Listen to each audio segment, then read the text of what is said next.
Oh, hey, man, it's Bryce. Bryce, what's going on, man? What's on your mind? We're going good. Well, obviously, luckily, he did not get killed.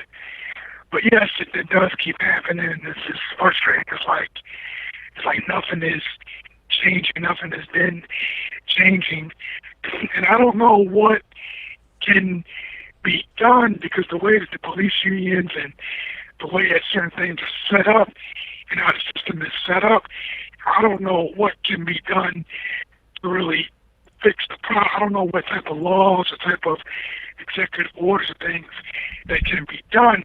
And basically, I don't know what the Congress, Obama, of course, I don't know what they can do because even if Obama or anybody come out, go off about what's going on and lay out a plan or push an executive order or do this, I don't know if it's going to even work. Yeah. Like, I don't know if it's going to get blocked, and I understand, the anger and frustration, but I don't know what all can be pushed out. And one last thing is that, like you were saying before, we need to vote people in that can really bring the change, that can really push it through, that can really get it through, that can really fix it. Yeah. I don't think anybody else, I don't think not Obama, not Congress. It's more of a local issue and local and government type issues that need to be fixed, and that really bring the change. And one last quick thing, Michael Brown's mom is speaking at the DNC next week. Oh, wow. They know about that, right?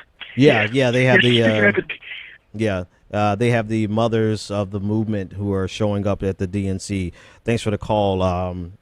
Thanks for the call, Bryce. 857-600-0518. But actually, you said something very important there. You said a couple things that were great. But the takeaway that I want to talk about is what you said, the need to vote. Listen, if there's ever an election that everyone should vote in without question, it's your mayoral election, your local city council, because they are the people who are going to select your 9 times out of 10, unless you have a city manager who is appointed. Even if you have a city manager, right, and you have a weak mayor, but you have a city manager, that city manager is appointed by the mayor and the council. So still, your vote for the mayor and the council directly affects who the city manager or who the mayor selects to be the police chief.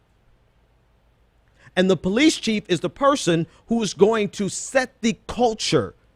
If anybody is going to change it, it's going to be the mayor and the police chief. And so while we're doing in all the protesting that we're doing, keep in mind your mayor and your police chief. They are the top 2 people responsible for the police culture.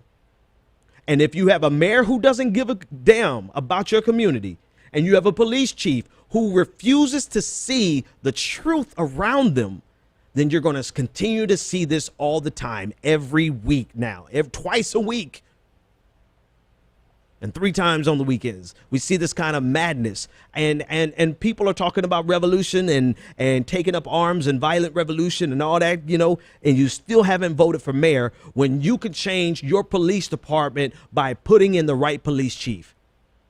Because they are the ones who are going to call these officers on the carpet. And not only the police chief, you also got to deal with the unions, right? So the unions are not directly accessible by the people. I get that, but you got to start somewhere. And it is a very strong position to start in. Get you a mayor. Because a lot of these cities, we're not talking about all Baltimores. We're not talking about all New York cities. We're talking about cities as small as Ferguson, cities as small as North Miami. North Miami is a small city, and they can have an entire culture change.